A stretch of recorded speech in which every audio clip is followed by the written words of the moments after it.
अस्सलाम वालेकुम नाज़रीन, मुझे कहते हैं जी मयूर हुसैन फौरी तौर पर। और आज आपको पता है कि मैं इस टाइम कहाँ पे खड़ा हूँ। जी बिल्कुल, सीबीडी पंजाब का एक डिस्ट्रिक्ट का एक जो है वो बहुत ही मज़ेदार मनसूबा जो कि आज कंप्लीट हो चुका है। आप इस टाइम मेरे पीछे देख सकते हैं कि इस टाइम जो है वो फाउंटेन बड़े मज़े के साथ जो है वो डांस कर रहे हैं। और आप थोड़ा सा आगे आएगा, ये दिखाइएगा, इस टाइम सीबीडी पंजाब ने अपनी एक आर्टिफिशियल लेक जो है मसनूई झील का जो है वो आज इफ्तिताह कर दिया है। और इस इफ्तिताह के ऊपर हम सब यहाँ पर मौजूद हैं। मज़ीद आपको जो है वो इसके बारे में बताएंगे, इसके जो रूहे रवां हैं, आइए उनसे आपको मिलवाते हैं फौरी तौर पर। अच्छा सर, बताइएगा ये जो मसनूई झील आर्टिफिशियल लेक बनाई गई है, तो आपने पहले भी ब्रीफ किया, थोड़ा सा हमारे ऑडियंस को ब्रीफ कर दें इस लेक का मकसद क्या है और क्या ये आम आवाम के लिए इसको खोला जाएगा या नहीं। पहली बात तो ये जी कि इसका बेसिक पर्पज़ है कि बारिश के पानी को स्टोर करें और दोबारा काबिल इस्तेमाल बनाया जाए। हम इसके बारिश को पानी को इस्तेमाल भी करेंगे और ग्राउंड वाटर में इंजेक्ट भी करेंगे। ये हमारा प्राइमरी पर्पज़ था और इसी फोकस के साथ हमने इसको बनाया। जब हमने इसको बनाया तो फिर खदशा था कि इसके अंदर बदबू ना पैदा हो, तो उसके लिए फिर हमने फाउंटेन्स या एरेटर्स लगाते या फाउंटेन्स लगाते। तो हमने फाउंटेन्स लगाए हैं ताकि इसकी सर्कुलेशन रहे, ऑक्सीजन की सर्कुलेशन रहे और खड़े पानी के अंदर बदबू ना हो। ये आपको नज़र आ रहा है, ये हमारा कोई आज से कोई 20 दिन पहले बारिश हुई थी। We are standing near to it. हमें अल्लाह का शुक्र है कि आपको कोई बदबू यहाँ से महसूस नहीं हो रही। तो एक तो ये था। अब इसका बाई प्रोडक्ट क्या हुआ कि ये फाउंटेन्स बन गए, एक रिक्रिएशनल एक्टिविटीज़ बन गई, हमने एक खूबसूरती बन गई, लोगों ने इसको अप्रिशिएट किया। फिर हमने इसके नीचे इसको इन्हेंस किया कि लोगों की अट्रैक्शन बढ़ रही है, लोगों की दिलचस्पी बढ़ रही है। हमने इसको लाइट के साथ मुज़य्यन किया और रात को ये 8 से 11 तक लाइट शो भी होता है इसी फाउंटेन्स के साथ। तो ये दूसरा आपका सवाल था क्या ये पब्लिक के लिए ओपन है, तो जी ओपन है जी, 100% ओपन है।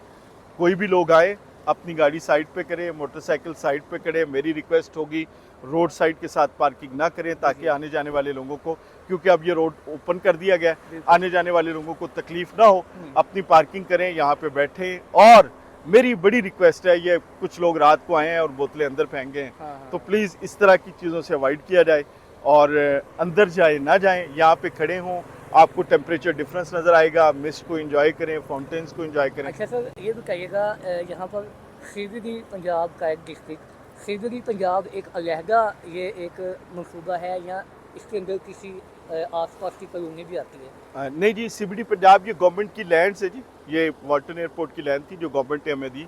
इसमें कुछ हिस्सा सिविल एविएशन का था, तो इसमें किसी भी इर्द गिर्द की कानूनी का कोई हिस्सा नहीं है। ये प्योर गवर्नमेंट की लैंड है। हमने इस गवर्नमेंट की लैंड को सेल किया, सेल करके इंफ्रास्ट्रक्चर बनाया। अभी मज़ीद हमारे पास टोटल इसके 100 प्लॉट थे, उसमें से 15 हमने सेल किए हैं, 85 प्लॉट्स बैठे हैं। अब इसकी प्राइस बढ़ गई है। अब यहाँ पे इंफ्रास्ट्रक्चर पे मज़ीद कोई ज़्यादा खर्चा नहीं होना, सिर्फ ग्रिड स्टेशन लगना है या 11 22 की फैसिलिटीज़ बननी है, बाकी हमारा इंफ्रास्ट्रक्चर कंप्लीट हो चुका है। आज सीबीडी का ये जो एक प्रोजेक्ट लॉन्च हुआ है, एक आर्टिफिशियल झील बनाई गई है, इसका क्या मकसद है और थोड़ा सा हमें ब्रीफ कीजिएगा कि ये जो सीबीडी का ये जो प्रोजेक्ट है, काफ़ी अर्से से हम देख रहे हैं ये जो है वो चल रहा है, जो है वो तरक्याती मनसूबे इसके अंदर किए जा रहे हैं, तो ये कब तक जो है ये कंप्लीट हो जाएंगे?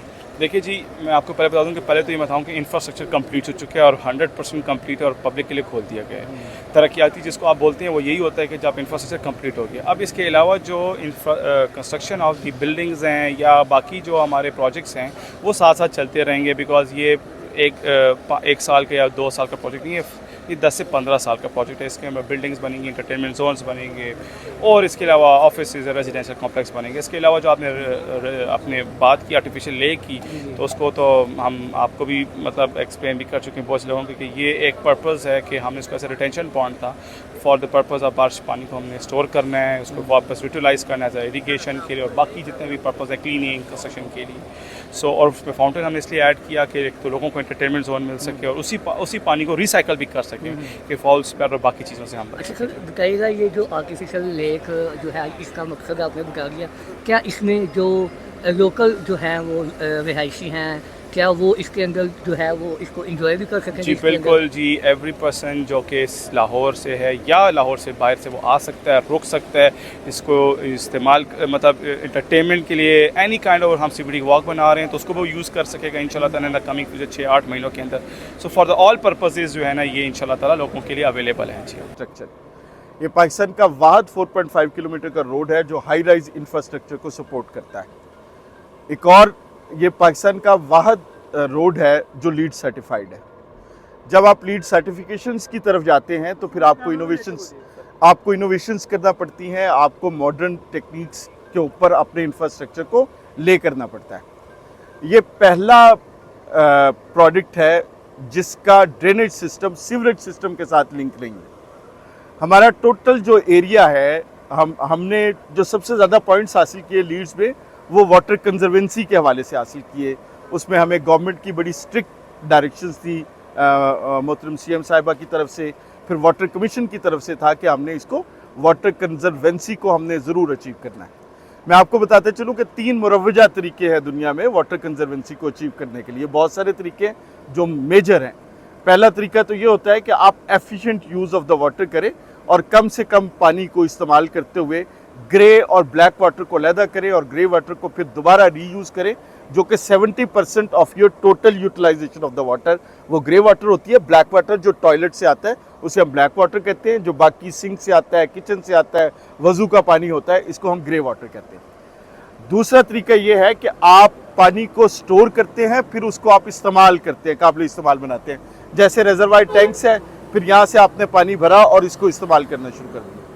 तीसरा तरीका ये होता है कि इतने बड़े टैंक्स, क्योंकि हमारे यहाँ मानसून का सीज़न चलता है तो बारिश 400 मिलीमीटर तक भी हो जाती है। पिछली दफ़ा 378 400 मिलीमीटर बारिश भी हो गई थी। तो फिर पूरे लाहौर शहर जैसे जो है वो इतना बड़ा टैंक बनाना पॉसिबल नहीं है। फिर उसका तरीका होता है कि आप रेन वाटर हार्वेस्टिंग को रिवर्स, जिस तरह आपका वेल होता है आप रिवर्स वेल बनाते हैं कि उसी तरह पानी को आप ग्राउंड वाटर का हिस्सा बनाते हैं। तो CBD को ये एजाज़ हासिल है कि हमने वाटर कंजर्वेंसी के हवाले से ये तीनों के तीनों मुरवजा तरीक़ों को यहाँ पे इस्तेमाल किया है। हमारी हर बिल्डिंग के अंदर ग्रे वाटर और ब्लैक वाटर अलहदा होगा। हमारा टोटल ड्रेनेज सिस्टम इस झील के साथ मुंसलिक है। हम यहाँ पे 5 मिलियन गैलन पानी को स्टोर कर सकते हैं और ये जो पानी है इसको दोबारा रीयूज़ किया जाएगा। रोड्स की वॉशिंग के लिए हमारी कंस्ट्रक्शन हो रही है, 2 टावर चल रहे हैं। अभी जो बारिश हुई थी वो बारिश का पानी हमने वहाँ पे इस्तेमाल किया। जितनी इरिगेशन है, आपने देखा होगा मैसिव ग्रास है, हमने स्मोक को कंट्रोल करने के लिए हमने इसको डस्ट फ्री एरिया बनाना है। तो डस्ट फ्री एरिया के लिए हमने ओपन स्पेसिस पे आपको देखा होगा बहुत सारी मैसिव ग्रास शुरू की है। उसको पानी की ज़रूरत होती है, हम वहाँ पे ये पानी इस्तेमाल करेंगे। अब अगर मुसलसल 3-4 दिन बारिश हो जाती है तो फिर हमने 4 रिवर्स वेल बनाए हैं। तो अल्हम्दुलिल्लाह हम अपने बारिश के पानी को या तो यहीं पे इस्तेमाल करेंगे या इसी ग्राउंड वाटर का हिस्सा बनाएंगे, फिर हम अगले आने उसको एक्सट्रैक्ट करके दोबारा इस्तेमाल किया करेंगे। ये जो रूट 47 है ये कहाँ से शुरू? MB जितने भी है, मेरा जो ग्रिड स्टेशन अगर आप देखें तो मेरे लेफ्ट राइट के ऊपर ग्रिड स्टेशन के प्लॉट्स ऑलरेडी हो चुके हैं, अप्रूव हो चुके हैं वो लेस्को से भी अल्हम्दुलिल्लाह। तो मेरा जो टोटल लोड है CBD का वो है 250 मेगावाट का। आबे पाकिस्तान और CBD का मिला, उसमें से जो पहला मेरा फेज़ का जो था वो 96 मेगावाट का था, वो अप्रूव हो चुका है अल्हम्दुलिल्लाह और वहाँ हम इसकी कंस्ट्रक्शन स्टार्ट करने लगे। इसके अलावा जो हमने किया है कि ग्रीन एनर्जी को, क्योंकि मेरे पास ओपन स्पेसेस काफ़ी हैं, जैसे मेरे पास ब्रिज पर हैं, मेरे पास मीडियन में हैं, तो अभी जो हम पहला लगाने चाह रहे हैं वो हम 1 मेगावाट का सोलर का वो लगाने जा रहे हैं इंशाल्लाह ताला, क्योंकि जून है, जून के बाद इंशाल्लाह ताला उसकी कसम स्टार्ट हो जाएगी। जुलाई अगस्त तक हम कंप्लीट कर चुके होंगे 1 मेगावाट। और उससे हम क्या क्या कर रहे होंगे कि जितना मेरा इलेक्ट्रिसिटी का लोड है ऑफ लाइट्स हैं, एडवर्टीजमेंट है, मेरे जितने पंप्स लगे हुए हैं फॉर एग्जांपल, चाहे ट्यूबवेल से रिलेटेड हैं, चाहे मेरे ऑफिस का लोड है, वो सारा मैं उसके ऊपर डाल दूंगा अपना लोड। और मेरा अल्हम्दुलिल्लाह मेरा जो जितना भी मेरा और नेट मीटरिंग मैं इसको करूँगा, बिकॉज 1 मेगावाट तक आप तो कर सकते हैं। तो उसका मुझे ये फ़ायदा होना है कि एक तो ग्रीन एनर्जी है, एक मैं अपना जो है ना लोड इलेक्ट्रिसिटी बिल्स उसको भी कंटेन कर सकता हूँ। और ये अली भाई ये हमारा पहला फेज़ है। सेकंड फेज़ में हमारा 4.5 किलोमीटर का वॉकवे है। अगर आपने देखा होगा कि ब्लू लाइन मेन बुलेवार्ड से चलती है और वाल्टन रोड पे जाती है। हमारे पास यहाँ पे 4 मेगावाट की 4 मेगावाट के करीब हमारे पास कैपेसिटी है। वो फिर दूसरे मरहले में जैसे जैसे हमारा लोड बढ़ता जाएगा हम ग्रीन एनर्जी को प्रमोट करते हुए एक तो लोगों को साया फराहम करेंगे इसी साइकिल ट्रैक के ऊपर, दूसरा हमारा बाई प्रोडक्ट होगा कि हम वहाँ से 4 मेगावाट की बिजली भी ले लेंगे। ये बड़ी इंटरेस्टिंग है जी। कायदे आज़म मोहम्मद अली जिन्ना ने यहाँ पे पहला कदम जो उनका मुबारक कदम था पाकिस्तान बनने के बाद वो इसी के ऊपर पड़ा था। तो हम चाह रहे थे कि ये 47 की जो सक्सेस थी पाकिस्तान की वो हम आसमानों तक ले जाएं। तो हमने स्काई लाइन्स को बरकरार रखा, हम 700 फीट पर जा रहे हैं, हम बुलंदियों को छू रहे हैं इकबाल के शाहीन की तरह, तो इसलिए हमने इसका नाम भी रूट 47 रखा।